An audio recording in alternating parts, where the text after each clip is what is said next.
Okay. Good afternoon and welcome to the latest in the CIPS MENA series of webinars. My name is Dana Restam and I am the social media manager of CIPS MENA. Today's topic is on the subject of women in procurement and finance, and we are grateful to be hosting this session jointly with the Association of Chartered Certified Accountants. If you have any questions during the session, please type them in the Q&A section below. We will allocate some time during the session for our invited panelists to answer all of your questions.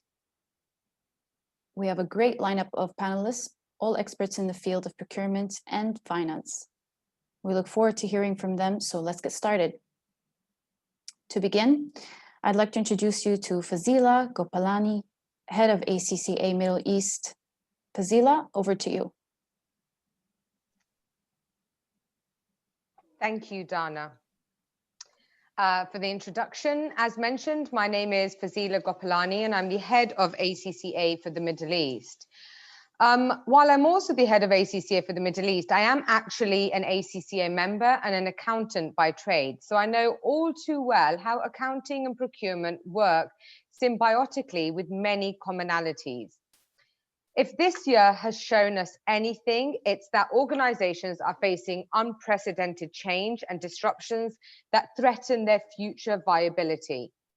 Consumerization, expanding regulatory requirements, pricing pressures, and an ever-evolving industry landscape are just a few changes that are impacting our business areas. Procurement and finance leaders need to reevaluate strategies, policies, and structures. Now, given this convergence of forces, key procurement and finance leaders must ask themselves, what's next for our two functions? Where do the lines cross from finance into procurement and vice versa? And how do we inspire and engage the next generation of female leaders? CIPS and ACCA are delighted to have collaborated to bring together a panel of speakers who are not only subject matter experts, but also well-respected business leaders who aim to provide insights into some of the challenges, pros and cons being faced by the profession, guidance on how to navigate these challenges, and talk all things procurement and finance. Ladies, welcome, and thank you to all of you for joining us today. So to begin with, I'd like to start introducing our panelists. We have Aisha Nasser Al-Zabi, Finance and Purchasing Head from Dubai Smart Government. Aisha, in a few words, tell us about yourself and your role. My name is Aisha Al-Zabi, and as you mentioned, I'm heading Finance and Procurement at Smart Dubai since 2017. So I'm very passionate to head the two units together, because previously I was just in finance or accounting, budgeting, and these things.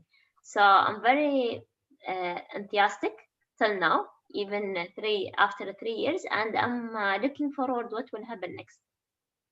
Fantastic. Welcome to our webinar today.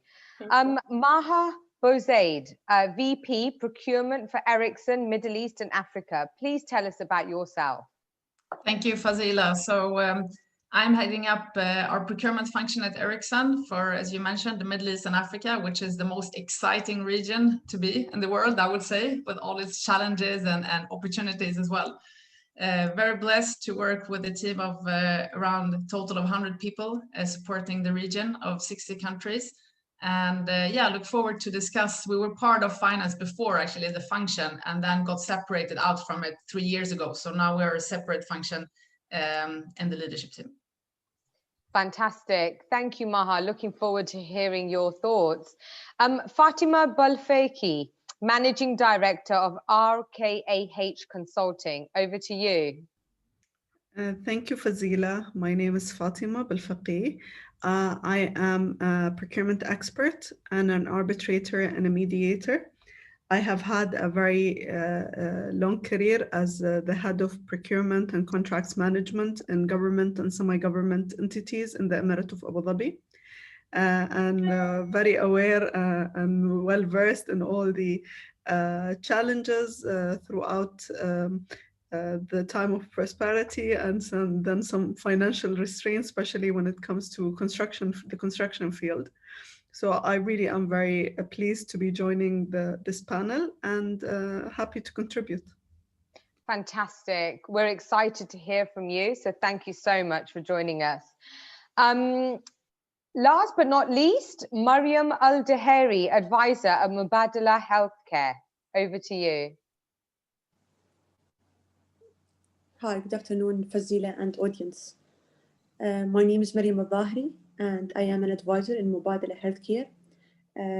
My experience is, I would say I have more of a diversified experience, not as good as Fatma, but a little bit different in nature, as I've been involved in the indirect world of procurement and the direct world of procurement.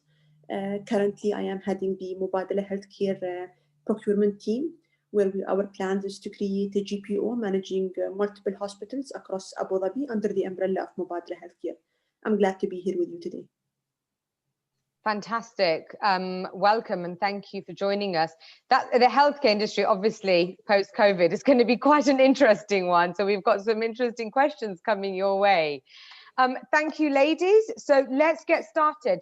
Maha, I think you can, yeah, fantastic. You're there. Everyone's cameras are on. Fantastic. So let's talk about entry into the profession. Now, most universities offer robust finance programs. However, procurement doesn't seem to have its own educational stream, combined with a lack of awareness of the profession, especially in this region. So, Fatima, how did you begin your journey into the profession?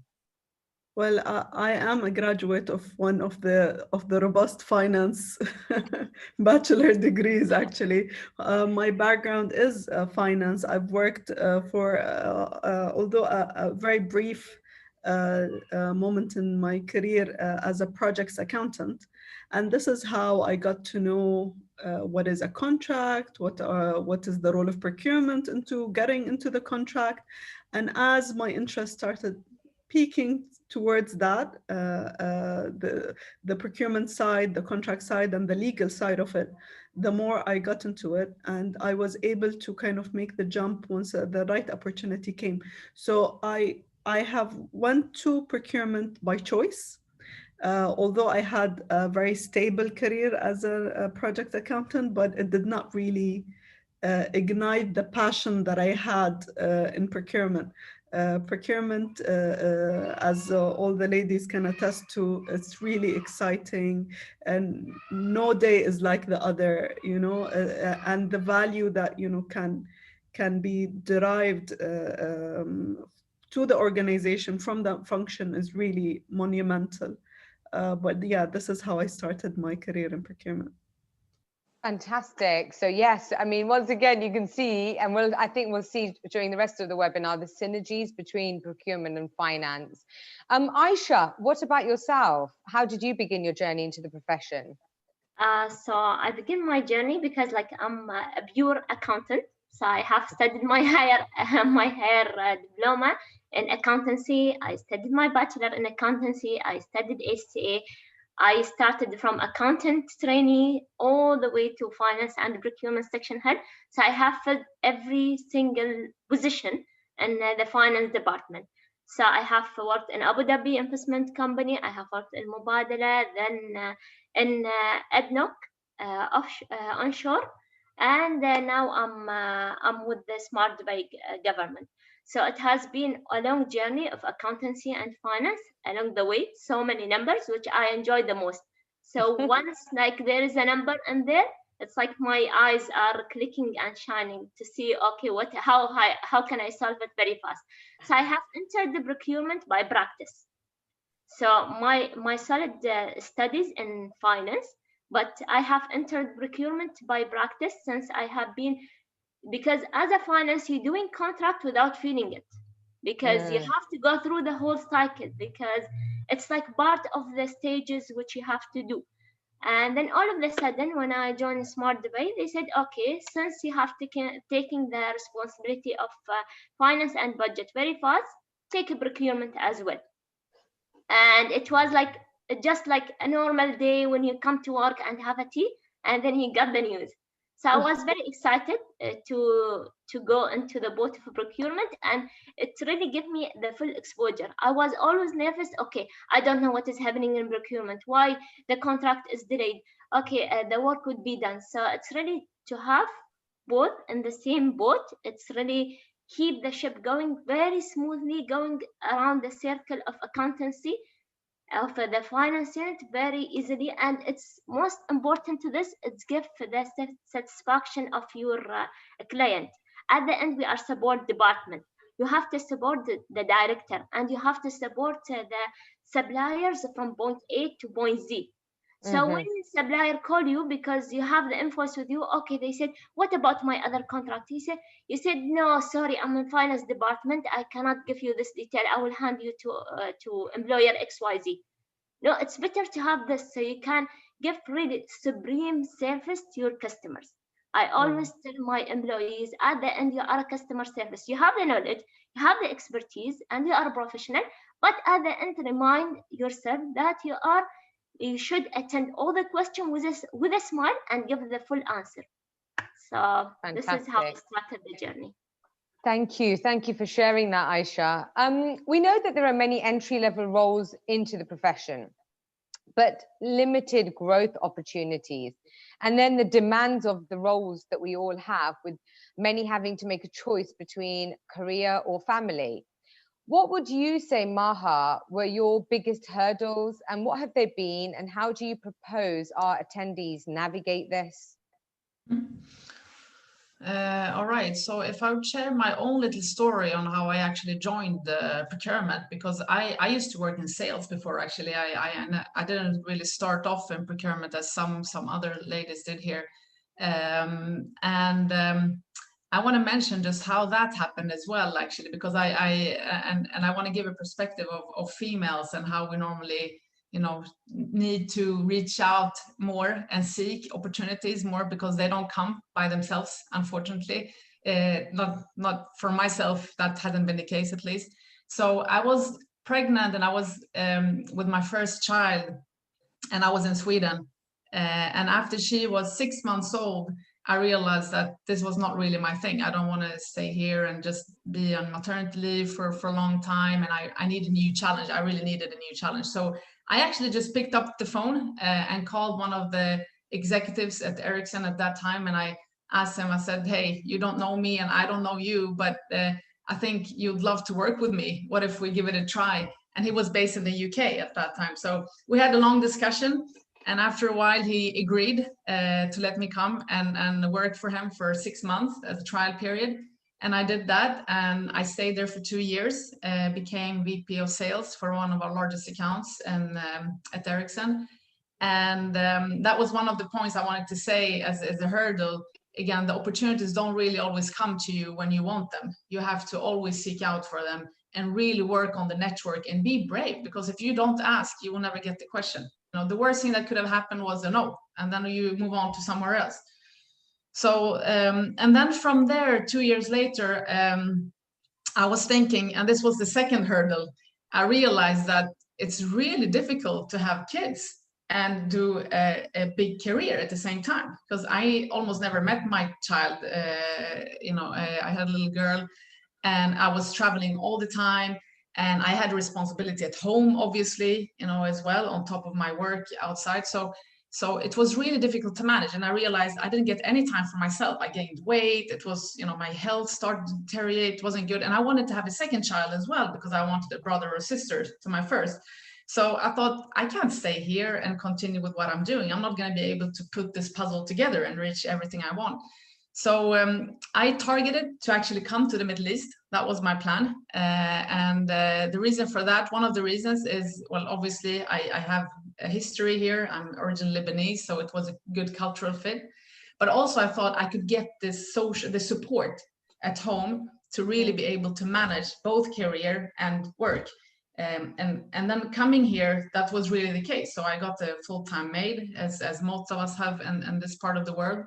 And that really helped me to really focus on what I wanted, what added value in my life. That's work and family. This is what I need, and myself. So that's the second advice I would give, and the hurdle, the way to overcome it. Outsource as much as you can in your life. Anything that doesn't add value to you, if you can, outsources, do that, and focus only on the things that really support you and adds value to you in your life. So yeah, but that was the way also for me to come into procurement, because I was in sales and I spoke to a procurement head here, said, I would love to sit on the other side of the table, bring my insights from sales to procurement. And there's a lot of things in common there. So that's how it actually happened. And it was planned to be for a couple of years, and then I would go back to sales, but I got stuck in procurement. It was too much fun to leave. Fantastic. Oh, that is so interesting. There's some very good key points to take away. What about you, Mariam? What have you found are the sort of biggest hurdles, and how do you propose attendees navigate this? Okay, so from my point of view, the most important thing is, to me at least personally, during my time in the university, not that I am that old, but during my time in the university, we did not have anything that is dedicated to procurement. So you'd look at other majors within business, but you'd never, go to a career while you have an educational background in procurement. So what I've done when it comes to my studies, I studied international business, which has nothing to do with procurement. International affairs, which has nothing to do with procurement. So when I first started at Mubadala, I figured out that I do not have that rounded business background for me to be able to at least to grow within the procurement field. I was there by total coincidence. I made the choice to be there, but the thing is, when it comes to procurement, I've never heard about it before. I just thought, it is a good, challenging role. It is something that gives me the opportunity to interact with different departments. And by nature, I believe that I was a good communicator. So that fit me well. And I started from there. So I think the biggest hurdle is, at least during my time, and it could be for some other UAE nationals or other nationalities, is combining both the educational aspect of it and growing it into a fulfilling career. So what I would advise is that whenever you are put in that situation, is try and seek help or postgraduate, I would say, certificates where you can complement whatever you have as a basic and grow it from there. The second hurdle would be is also not having a mentor or a role model, especially in this part of the world. When I first started in procurement, there were no UAE nationals, females, where I can have open discussions about procurement. The number was very limited, and I didn't know of any that is within the indirect, at least. If you look at other sectors, such as the petroleum industry, which is the oldest field in the UAE, you'd find a lot of UAE nationals fulfilling a lot of senior roles, just because the sector or the industry was there for a while. So people grew into these roles. But if you look at the indirects and things that are secondary to each other's, to other sectors, you'd find out that there is very minimal UAE nationals, let alone females, within that industry. So that's it from my side. So true. Thank you for sharing that with us, Mariam. Fatima, what has been the highlight of your career to date? I mean, it's really difficult to kind of sum it pinpoint up. one. But I would say there are two major milestones, I would say, in my career. Number one is that I was a very proud member of the team that was in charge of delivering procurement packages to the Louvre. I remember on the day of the soft opening, I have wept as I have went through the corridors of the museum. It was really genuinely a very proud moment in my procurement career. That project was challenging, rewarding, exhilarating in all aspects. Wow. The other thing, that the big milestone that I've done, is that I have also made the jump from being a full-time government employee in procurement to moving towards having my own consultancy to advise clients in anything related to corporate governance, and to also add to my arsenal of skills and start working in the legal field as well, which is very complementary. And in my weird brain, it is only a natural evolvement of your procurement career, especially if you're into the contract section a little bit more. So I have grew a very big interest in dispute management, how we can avoid it, and came to the very firm belief that the key of dispute avoidance really rests in the hand of procurement. So many disputes and so many cases that come to fruition and they become a full-on claim. If you really dig deep into it, the source is one of two: either human communication, which is, you know, the implementation of the project on ground, or a very badly drafted contract, or a very ambiguous RFP, or a very ambiguous scope of work, or not very clear sourcing strategy. So the more I get into the legal world, the more I am now a firm believer in the role of procurement.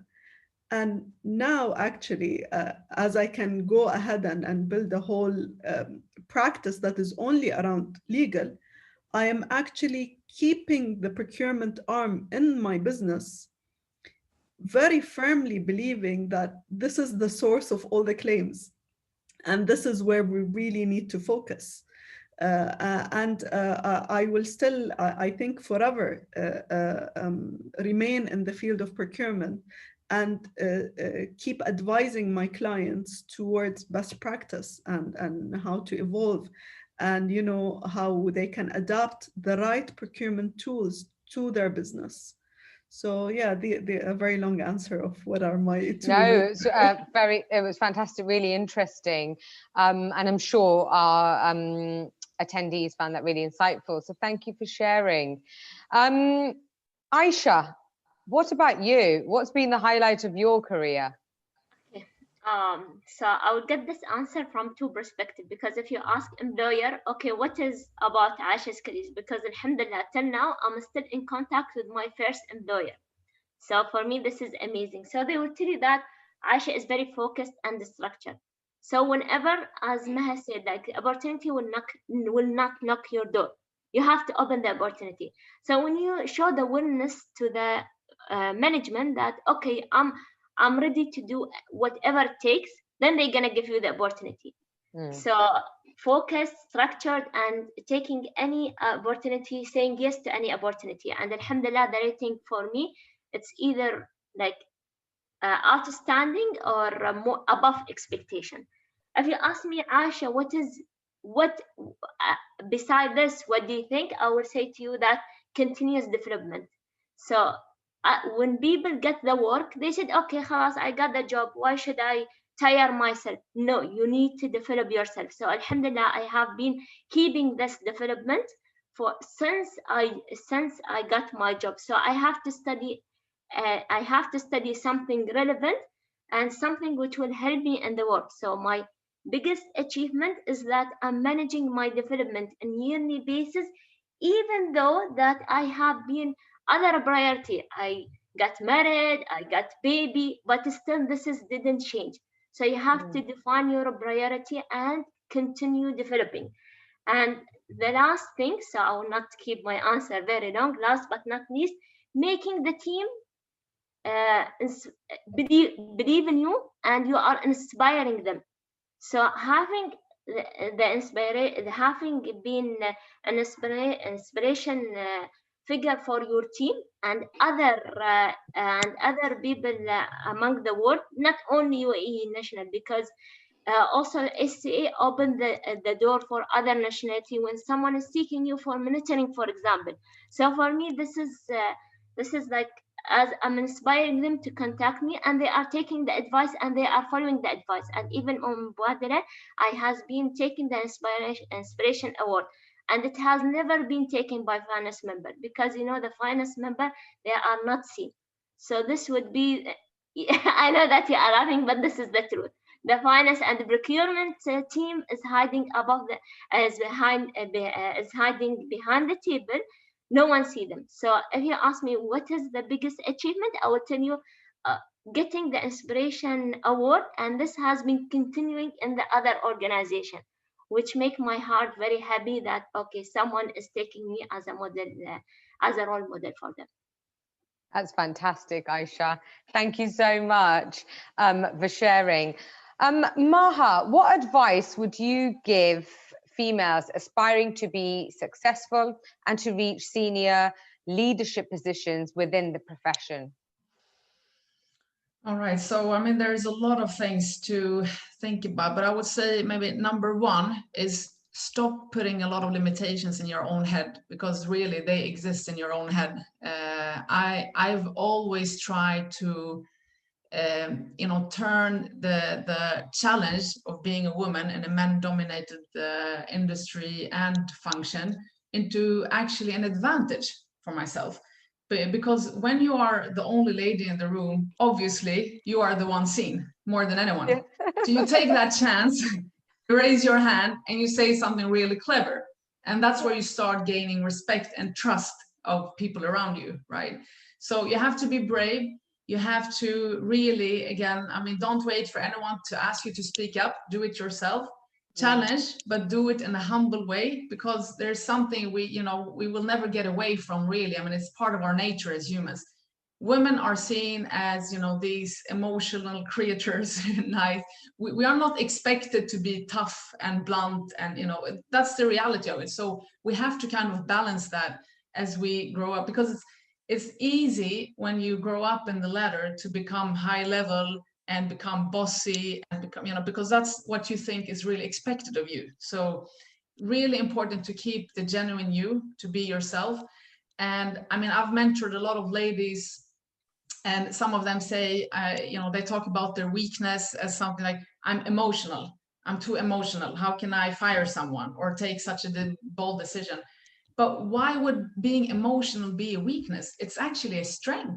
I mean, it's so many people look up to leaders who are really care for them, who show this empathy and humanness in the way of leading. And they are not that many today, unfortunately. So see it rather as a strength to actually build on it, to do something good out of it, and it will be appreciated. So I would say try to look at the glass always as half full instead of half empty, because you can turn every weakness that you say into an opportunity, into a strength instead. And then I would say my second thing would be, yes, work hard, as all the ladies have mentioned. It's really important. Work hard, continue to always develop yourself, never stagnate. But in parallel, so important that you talk about it as well. As long as you sit in your corner office and do a fantastic job and no one knows that, it's not going to lead you anywhere. So you have to market yourself, but do it in a humble way, again, in the right forms, in the right place. But make sure that people are aware of what you have achieved, because that's how you're building your track record. And they will keep you on top of their mind later on when you want to move on and take on bigger opportunities. So marketing yourself is, I can actually go on for a long time. I have a lot of points, but I don't want to take time from the last one. Maybe I just mentioned, build a network and maintain it. That's something, an advice I was given early on, even when I was a student, and I didn't take it seriously enough at that time. But I've realized, so, very early on, actually, when I started my career, that it's so important to have that network around you of support in general, not only career-wise, but in general, having people around you that you really trust and who care about you and who will always be there to support you. So very important. I have a question there that's going off the questions, but something I'm interested in. We live in a place where people come and go. Yeah. So I mean, you've said about building a network and maintaining it. So you probably, can you just expand on that a little bit for the attendees? So you're talking about professionally and personally, but when you're also talking about professionally, is that building a network within Erickson, or is it, other telecommunicate, or is it other women in leadership positions? I'll give you a very, very practical thing I just did in the past few weeks. I just decided that, you know what, I need to go back and reconnect with people I haven't connected with for a long time, because I've been so focused on my career for 10 years, you know, the kids and everything. So what I did, I just went back to LinkedIn and I went through all my connections. It's 1,100 now. So one by one, and I sent them a message, not everyone, but the one I wanted to talk to, and said, hey, would you like to have a chat, or, you know, just to reconnect and you know, get inspired. And many of them have moved on, doing something else, got kids, you know, and it's really fantastic when you start realizing that you have so many more connections than you actually think. It's just that you haven't really actively worked with it. Same thing on Facebook, right? I mean, we all, and that's, you know, we thank social media for providing us that opportunity to stay connected, but we don't use it actively enough. We could do it, and we might not want to do it every day, but when the situation is there and you want, it is there for you. It's very easy actually to reconnect. Fabulous. Thank you for sharing that. Mariam, what challenges have been presented by the pandemic in your business, and how have you overcome them, given that your business is in healthcare and the requirements and services from the procurement teams have no doubt increased tenfold? Where do I start from, Fazila? Oh. I think, you know, regardless of the good situation we're at in the UAE, alhamdulillah, but it is no secret that all healthcare, the entire healthcare industry was impacted by the pandemic. Not only that, but also reassessing the procurement strategies that you had in place, challenging or actually testing your business continuity strategies that you had in place. I think I've said that previously to Sam and to the CIPS community. We are one of the blessed countries where we had business continuity plans that are tested for a while during a certain period of time or regularly, to make sure that in cases of pandemics like this, or in case of emergencies, we know how to operate well. The surprise to me is, Fazila, is that we have expected a lot of things. We had, you know, during certain, you know, we live in a geographical region where it is unstable anyways. So I think we have prepared for war. We have prepared for, you know, outage when it comes to electricity or internet or stuff like that. None of us believe that, you know, we might be facing a healthcare issue where you are probably going to be at home all the time, expected to fulfill your role completely as if you were in the office. So I think when it comes to the challenges, Fazila, there is a personal challenge of not being on the ground, adhering to certain requirements and interacting with physicians or with people who are in need of these items that you're going to procure. This is one. The second, I would say the second challenge is being able to get things that you need for your hospitals or for your healthcare system to sustain the same level of healthcare provision. The third one is re-looking at the source of your items. So you look at your pharma, you look at your medical consumables, you look at all of the things that you procure. And I think for a while, there was no focus on localizing majority of these items, or even getting into the production of these items in the region and create that level of, I would say, self-fulfillment. So I think it was challenging, and when it comes to getting the items that you need at the beginning and having the right forecast in place, the right expected number of infected patients you're going to have, the capacity of the hospitals across the Emirate of Abu Dhabi. But I believe, among others, we were one of the best countries when it comes to handling these. And the reason, in my opinion, is maintaining a very healthy relationship with other regional countries, being able to discuss, being able to negotiate, and being able also to share, among others, things that are access to us, but somewhere else, someone is in need for these items. So these are the challenges in a nutshell. Yeah, really interesting reply to that question, because and you are so true about how lucky we are and where we live. Every morning I listen to the Guardian podcast called Today in Focus from the UK, and today was all about public procurement, right? And it was so interesting. Well, it was quite shocking to hear some of the stuff that was going on in the UK.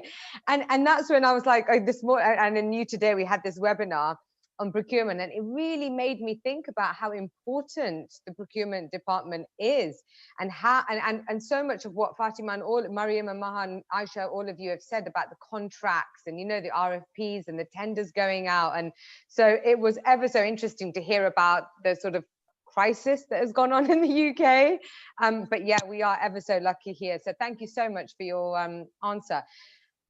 Something that's really been interesting me, especially since I started talking to Sam from CIPS, is that there's this constant change with these two functions.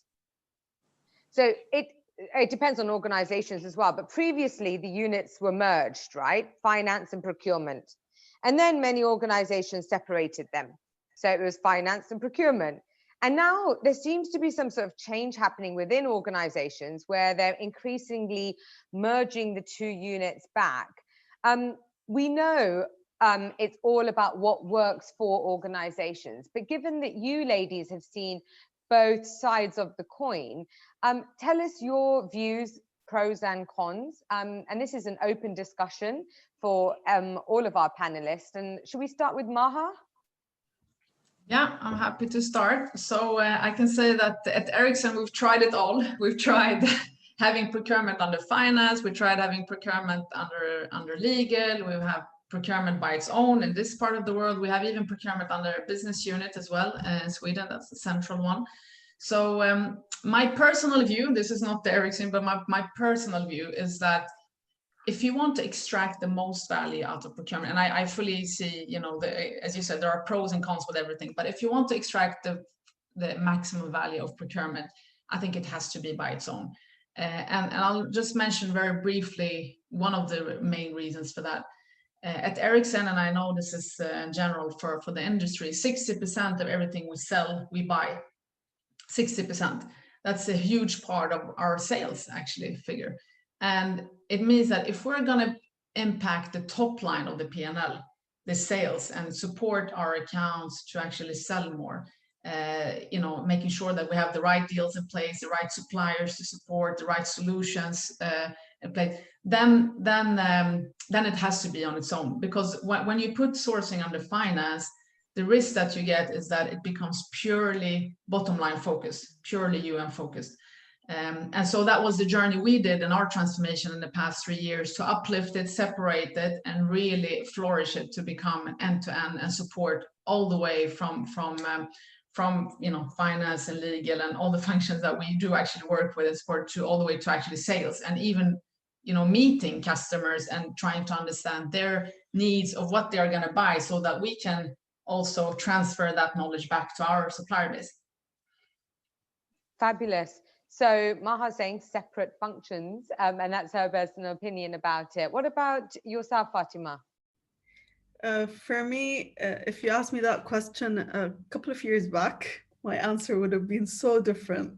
Now that I am out of the operations of procurement, I would say it really hugely depends on what sort of business and business strategy does the organization has. So if the organization in the forefront of its core values is governance, I see no problem for procurement to work very closely with legal.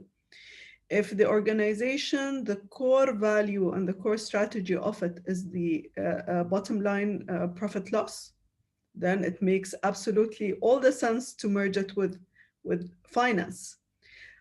I don't see that model working very well for organizations that are going towards shared service model, that are going towards maybe optimize or taking the best value of the procurement, which is market research, giving them freedom to give their opinion openly, and to really let them streamline the processes as they see fit to better serve the organization, then the procurement department must be established on its own.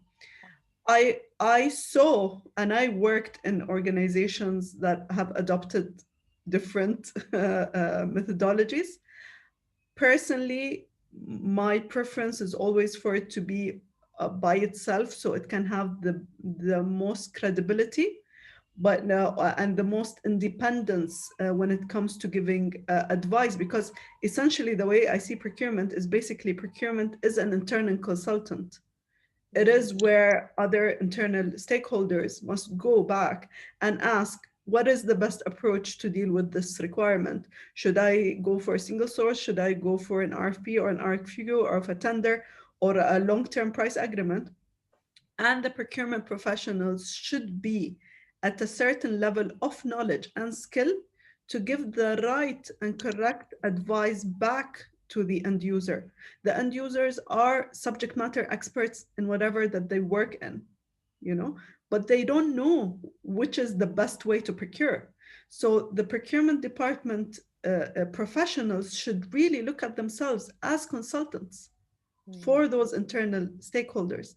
If that entity of procurement is really operating in this optimal way and in this best practice way, then by all means, please do separate them and derive the best value for money from it. But unfortunately, and I'm going to be brutally honest, in this part of the world, we're still stuck at very transactional procurement. I'm speaking not at the, I wouldn't even say all the senior level are strategic. A lot of still the senior level are very transactional in mindset. Most of the junior are still very transactional.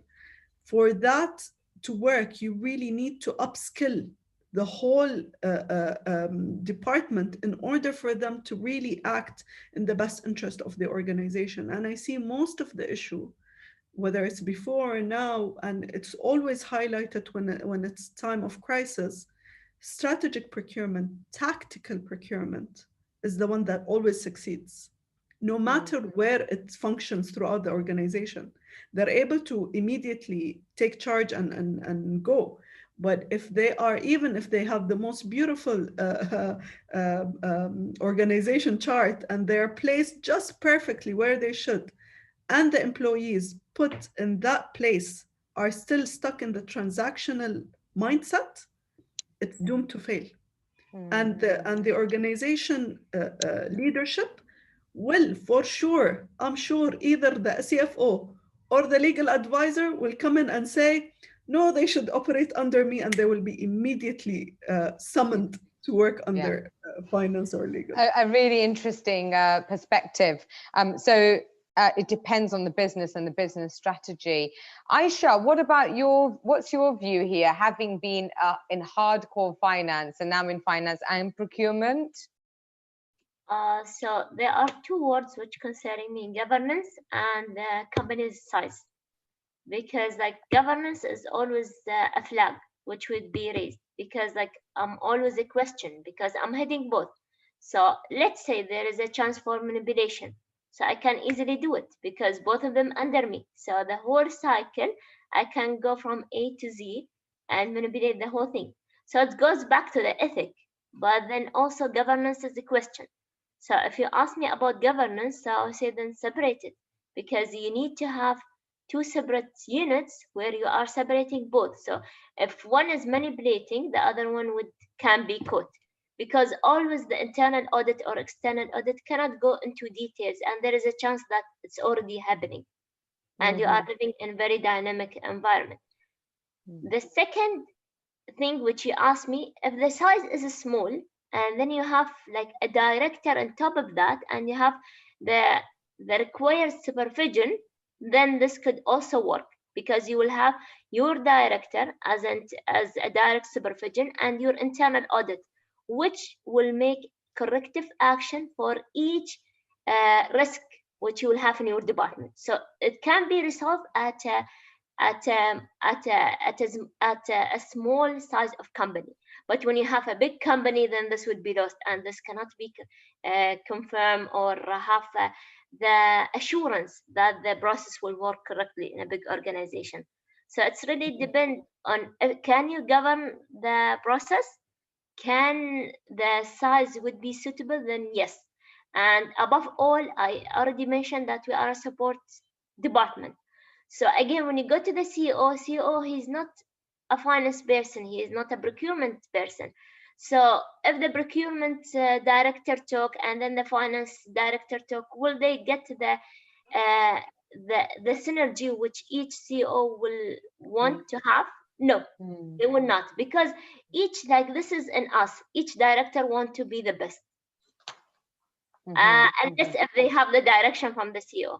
So yes and no, based on the governance and size of the company. Fantastic. Thank you, Aisha. And lastly, Mariam, what's your view? So I think my view would go back to the expected role of the procurement function within the organization. So what is the purpose of setting the procurement function within the organization? And are you expected to, to conduct a strategic role within the organization? Or is it really a back office function within the organization? I think that also comes back to the strategy of the leaders of the organization and the understanding of the importance of the procurement function. The other thing that would also contribute largely to that decision, I would say, is also the size of the organization. In my own opinion, I've seen always the value of having a standalone procurement function, especially in organizations where you are expected to drive value. And I think that what also enables the procurement professionals to turn from the robot example or from the policeman of the organization into a trusted advisor. So I think the fact that having a standalone function enables it makes it more of the, I would say, the logical answer of it. But again, it all depends on the size and the expected role of the procurement function. Fantastic. Thank you so much.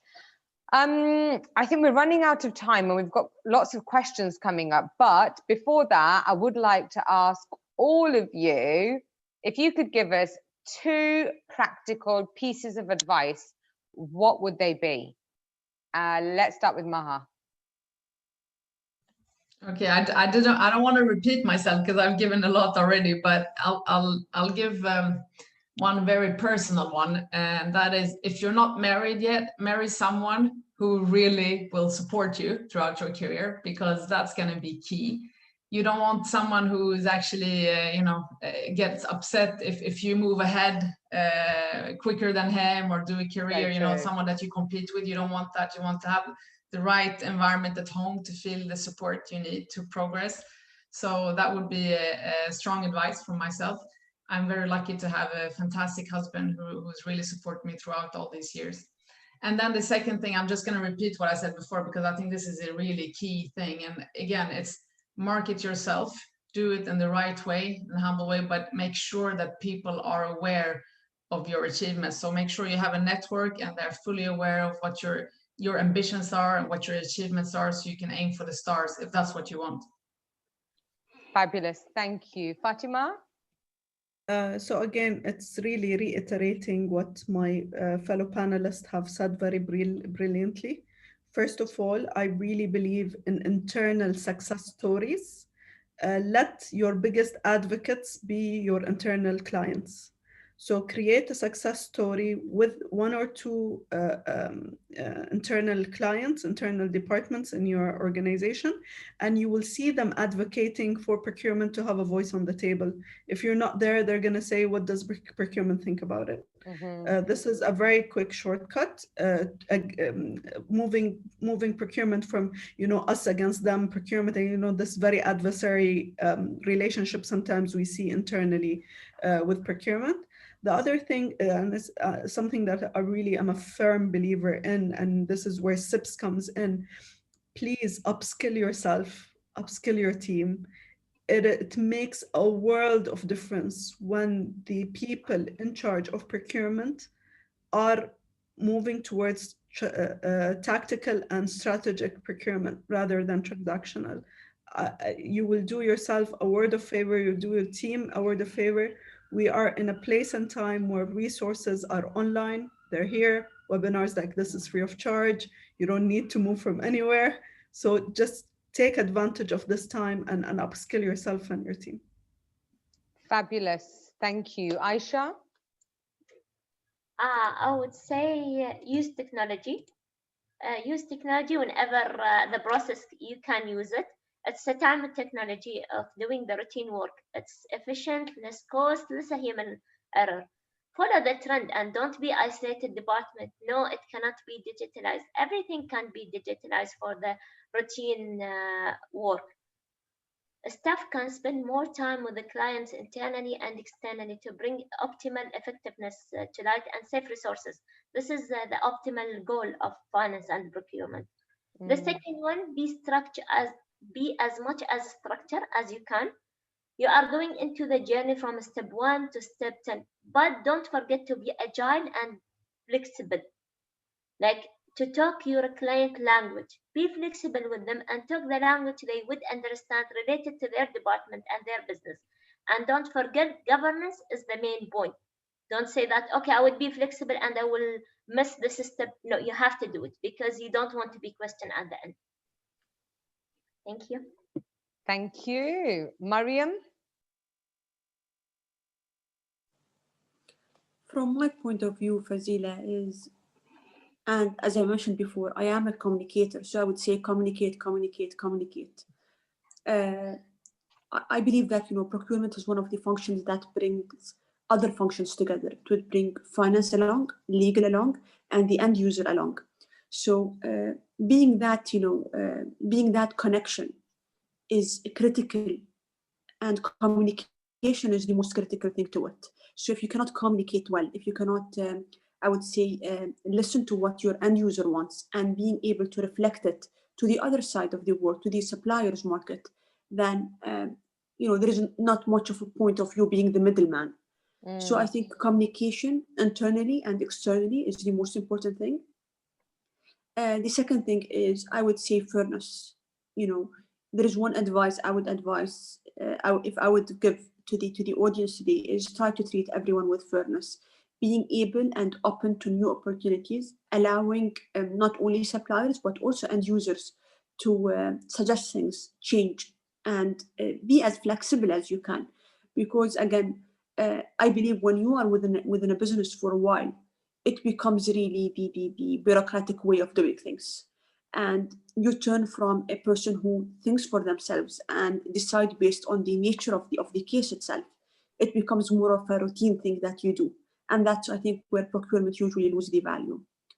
The second important thing that I would advise, not only from a professional perspective, but also from a personal perspective, is don't shy away from asking the question. I think the first step to learning is admitting what you don't know already, and being able to ask the right question and being open to admit that you don't know anything or you don't know something about the subject that you're going to work with is the key for you to overcome that challenge in the future. It's fantastic. I mean, every single one of you has given amazing feedback and insight into, what can we all women do? I mean, to wrap things up, some of the key messages were: be brave, ask questions. If you don't ask, you don't get. Outsource things if they don't add value to your life. Yes, and that's why I also live in the UAE and not in England. Maha. Show willingness, be focused, structured, and say yes to opportunities, right? You've got to get out there and grab them. Another point that I really liked was about continuous development, whether that's, developing yourselves with a CIPS qualification, an ACCA qualification, other certificates, other learnings. You're right, there is so much out there. And I think spending time on yourself to help develop yourself, inspiring others. And that goes back to inspiring others was something I think Aisha said, but that goes on to marketing yourself humbly as well, because while you market yourself, you're also inspiring others. But I think the key word there was humbly, because in the world that we live in, with social media, and we've got all our own intranets as well.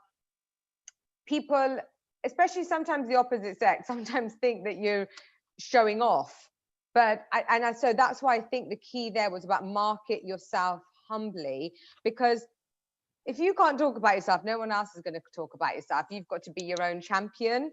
I love the fact about communicating. It is so true. We've got to be good communicators in this corporate business world.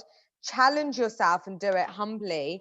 And build a network and maintain it. It's so true. I think I was reading some sort of self-development book a couple of weeks ago, and I realized I don't actually have a list of everyone that I know that is people that I want to keep in touch with.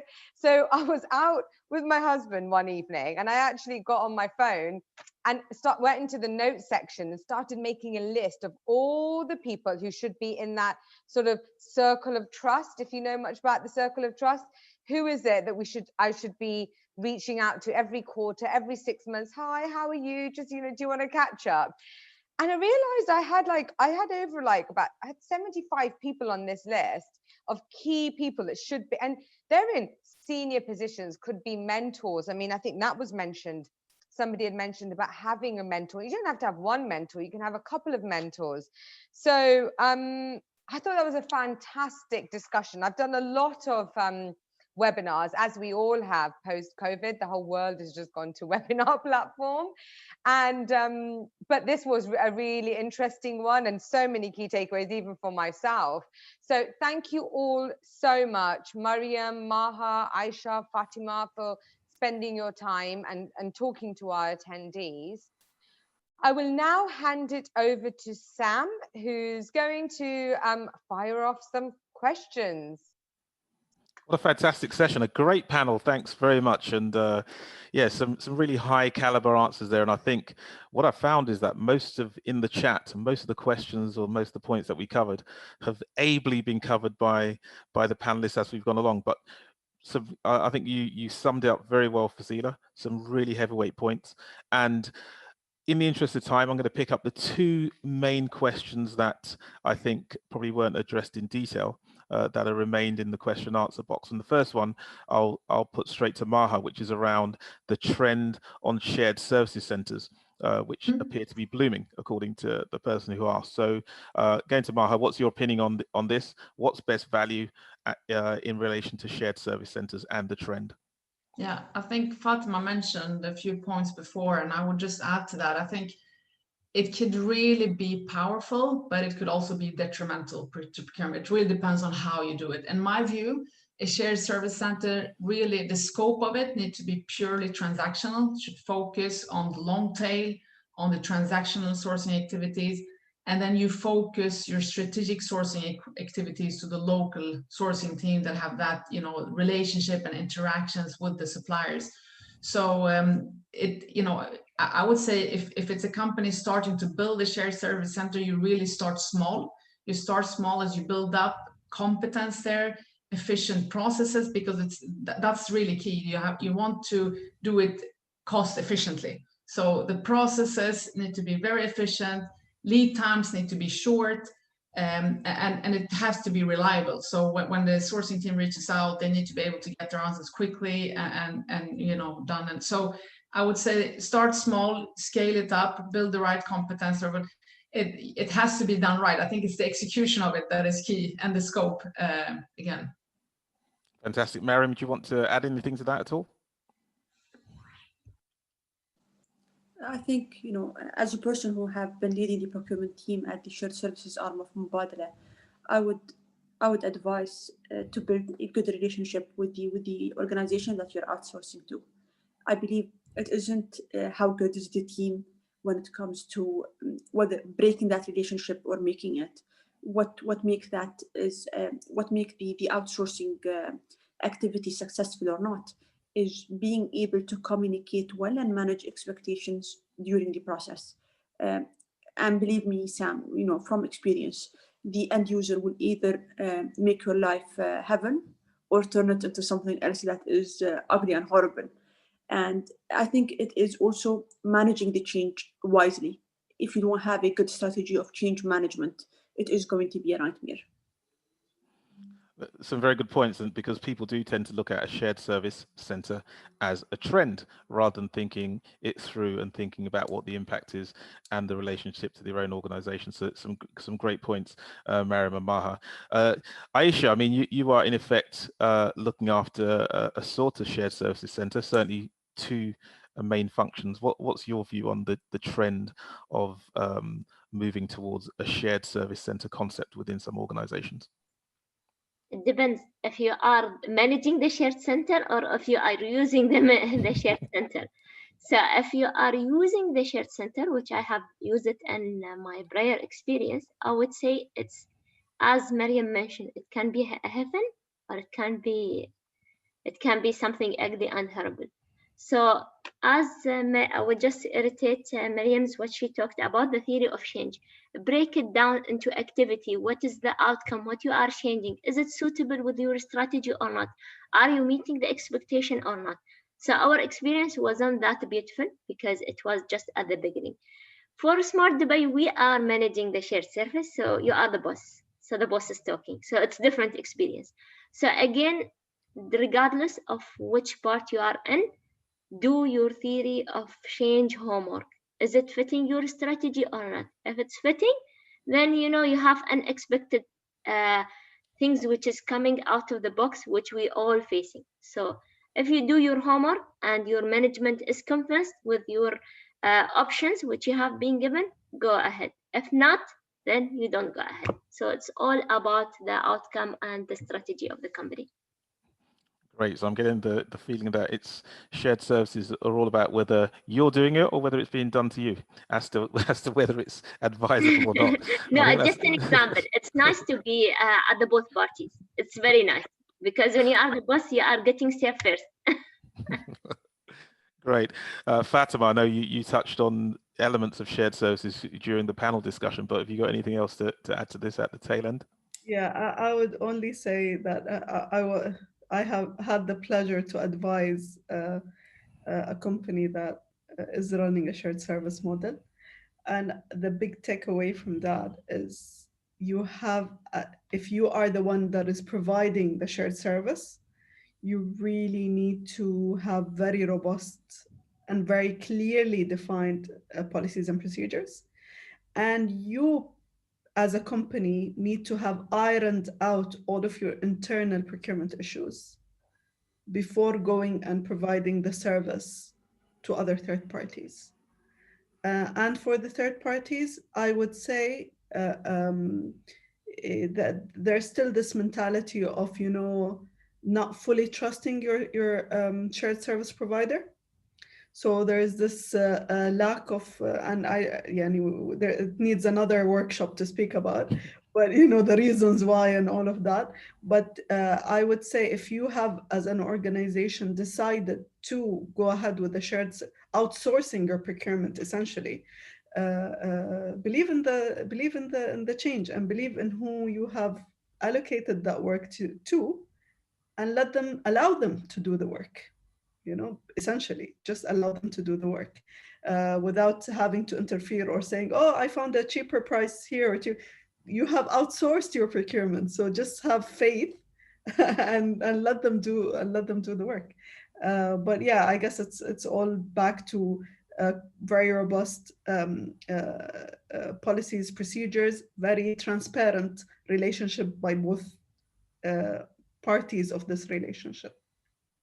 I think you've hit the nail on the head in that you have to have your own house in order before you outsource it, because shared service is a big concept. It covers everything, not just procurement finance or other functions, but also the entire supply chain. So no, absolutely on board with that. Great answer. Thanks very much for that. Final question, everyone, to wrap this up.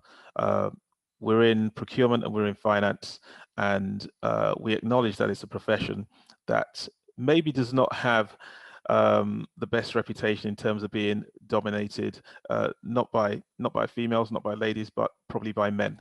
And that's not a regional take on this. I was looking in some of the comments earlier on. There were some comments from people in the UK who were saying that they still find procurement especially to be a male dominated industry, and I know that even if there is some parity at the junior levels in procurement.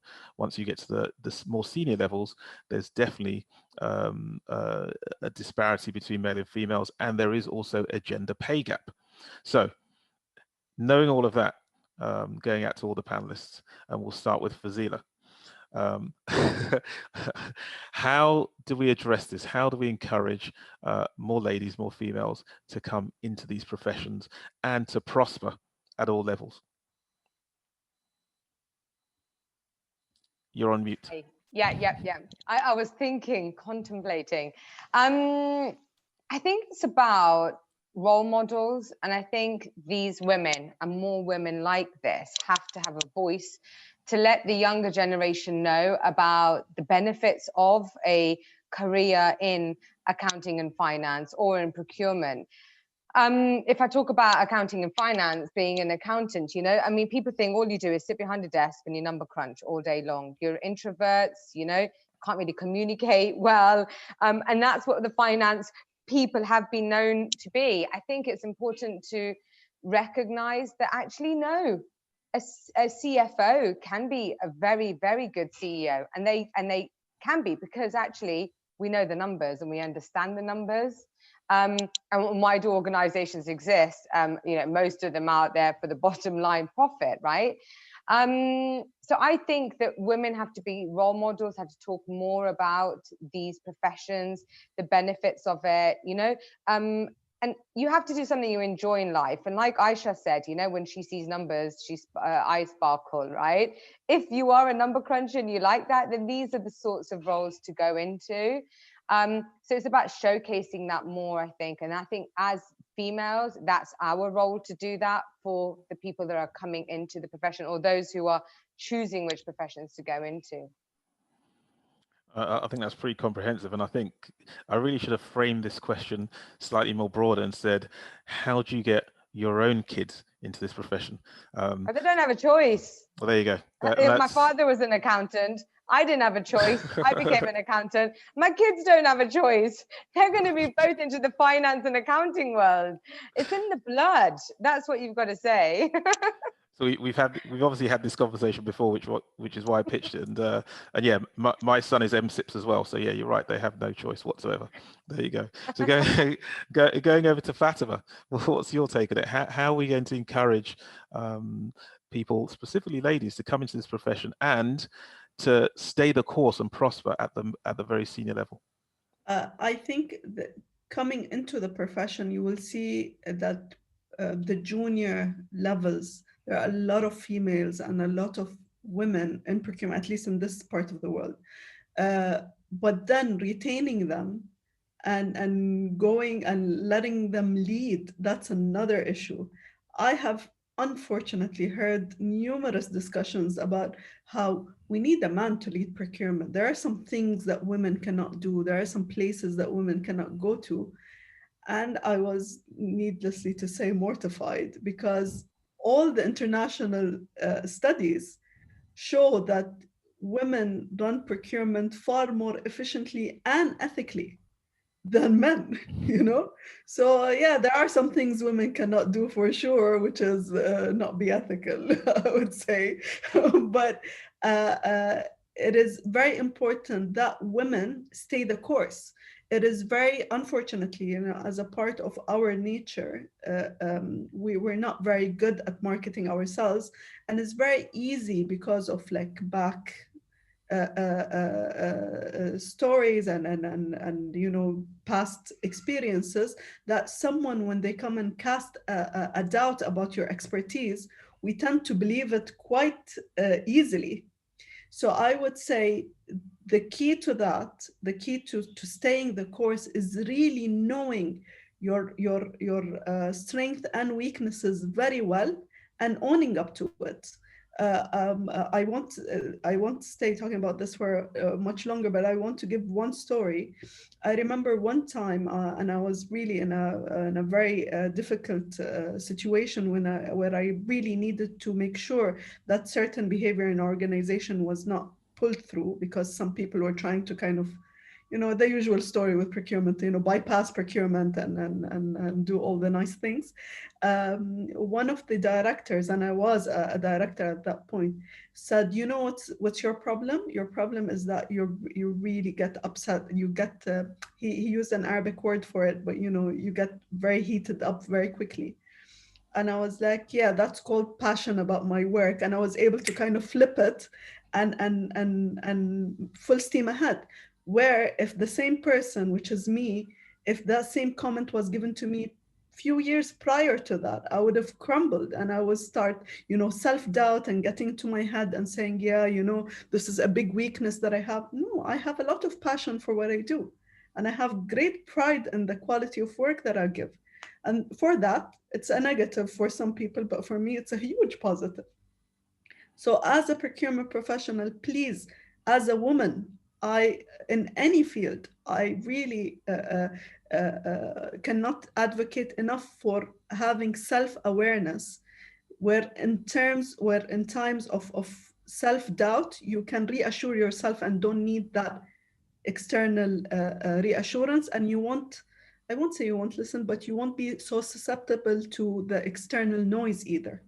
But yeah, that will be my answer. Sorry for a long answer, but I really am very passionate about procurement and women leading procurement. And that's not a weakness, Fatima. Well done. And I think what you're saying is people need to be true to themselves, because if they are going to stay the course in the career, then it's best to be true to themselves from the start, because then they can be true to themselves at the end as well. So thanks for articulating that. And Mariam, what's your take on this? I think, Sam, to me is not only being true to yourself, but also not to think about the negatives and not to focus on the negative side. I believe that, you know, in each and every role, there are stereotypings, there are challenges, and there are things that are perceived in a certain way. But if you keep thinking about that, I believe that you're going to create your own glass ceiling, and that shouldn't exist. Funny enough, you know, speaking of stories, when I first started my career, someone told me, you know, if the CFO speaks nicely and can communicate effectively, then they're not really good at what they do. And to me was, you know, this is the biggest and the weirdest stereotyping I've ever heard. And to me, I think a key thing is being able to share. I believe, you know, by nature, women are more busy, I would say, when it comes to after working hours. As you know, majority of us do have families, do spend time with their families, and most probably are raising kids too. The key to it is to try to be as structured and organized as possible, and try to find the time to give to the community. I believe being able to participate in webinars just like today, where you've got fantastic ladies being able to share their experiences and being able also to give back to the communities and to professionals, is key to you being not only to marketing yourself and being recognized as excellent professionals conducting any type of work, but also fulfilling that you know, that part of you, that passion of giving back. So I think, you know, it is key to make the time to give back to the community. Thanks, Mariam. And I think you're proving yourself that there are no glass ceilings. So reach for the sky. I think the message is that you're giving. So great, fantastic for that. And Maha, what do you want to add to that? Thank you, Sam. I was just writing to Fatima. I was very inspired, and now by Mariam as well. Yeah, exactly. No, I think, I mean, I agree with what my colleagues have said here. I would say, I think that we as women need to support each other a lot. I think we can do even more here. And just like Fazila said before, you know, being role models to each other, and sometimes you can turn it around and have reverse mentorship. You can be mentored by someone younger who's coming up with new ambitions, and I think that's inspiring as well. I've done that myself. In general, I would say, I don't think there is a lack of ambition today. Maybe it was in the past when everyone used to complain that, you know, there's not enough women applying for these positions. So that's why we don't have enough women on the senior roles because there's no one want to have them. And I don't think that's true anymore. Maybe it was at that time. Just before the panel started, I just went in and checked again how many of the Fortune 500 companies are led by female CEOs. Just a few years ago, 1 or 2 years ago, I think it was 3%. Now it's a whooping high 7.8%. So 38 of the Fortune 500 companies are run by females today. Maybe that's not a huge number, but at least it's increasing. And that shows that we are going in the right track. I think a lot of companies realize that gender diversity is key for improved profits and improve business in general. So that's there. So grasp that opportunity while it's there, and hopefully it will stay there, but make sure that you turn it into your advantage. So you really reach out and say, hey, this is what I want to do. I have high ambitions and I'm confident that I can deliver in this job. Because that's another issue I think many women have. We read the job description and then we say, oh, but there is 1 or 2 things that we don't tick, so I better not apply at all because I don't tick the boxes. While men probably look at the same page and say, oh, I tick 2 out of these 10. I mean, I'm sure I can do a great job. And then they apply. So I think we need to be a lot more confident about what value we can bring. And we need to embrace the fact that we have a strength that I'm generalizing now, but that's, I think, is more than what men have. And that is EQ, emotional intelligence. Really use that in your advantage, because that's what gonna make you a fantastic leader if that's the track that you want to take. So stay confident, keep ambitions high, and don't shy away from taking new opportunities, and again talking about yourself. I think that's great, Maha. Thanks. It really is good to have these panels where normally to give a bit of diversity, we, add a few senior female speakers, but I'm glad that to bring the diversity on this panel, I've been added. So it's a bit of reverse psychology here, which is proving the concept. And it's good to have these reverse points of view, especially that one about applying for jobs, because you're so very true. I would certainly apply for a job if I ticked one of the boxes, no doubt. But that's good, Sam. Keep doing that. There you go. And lastly, but not unintentionally least, Aisha, really be interested to hear your perspectives on how you would encourage females to come into either of the professions in which you work in. But I'll add a further twist to your question and say, which just one of the professions? Absolutely, just to make it a little bit more difficult. But which of the 2 professions would you convince someone to join? Over to you. Convince the person to join finance or procurement. Yeah. Which of the 2 would you choose if you were trying to encourage someone to join one of the 2 professions of finance and procurement? Which one would you choose?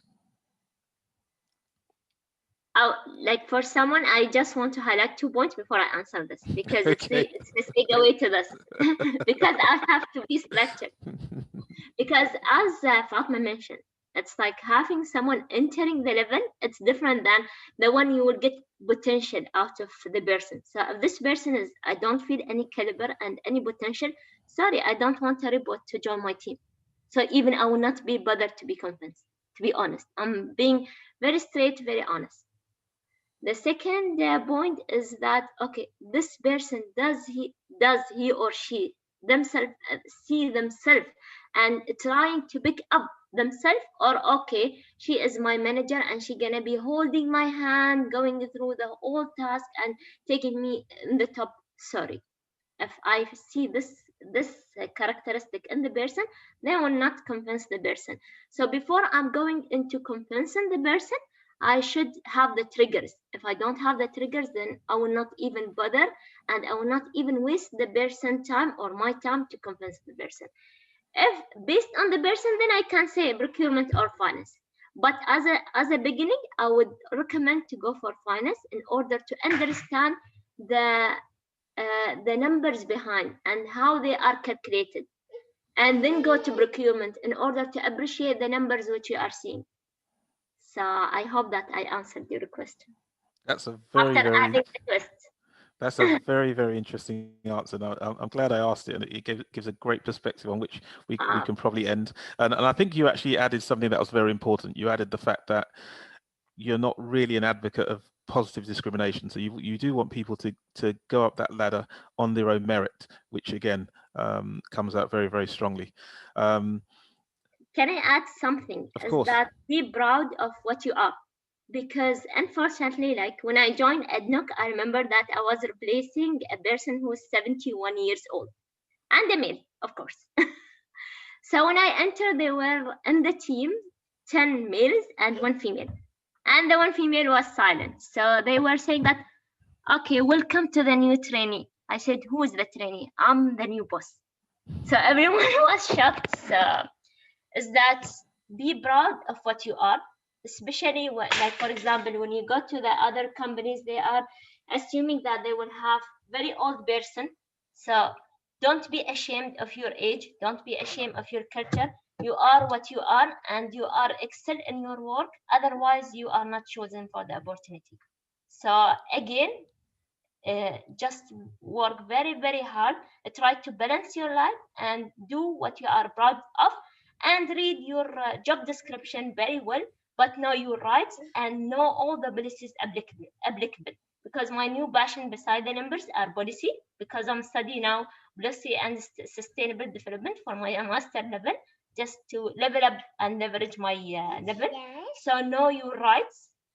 And if you are entitled to something, don't be afraid to make your voice heard, because at the end, it's your right. Thank you. What an excellent couple of quotes to end the session.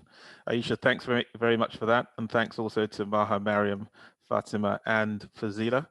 Thank you all for attending. Some great questions, some great answers, more importantly, and overall a great session. Thank you all for participating, and thanks to all of you for helping to put this together. I really do look forward to us having another one of these sessions, because I think people get so much out of these. But at this point, we've run out of time. Take care, everyone, and see you all again soon. Thank you and all the best. Thank you. Thank you. Thank you.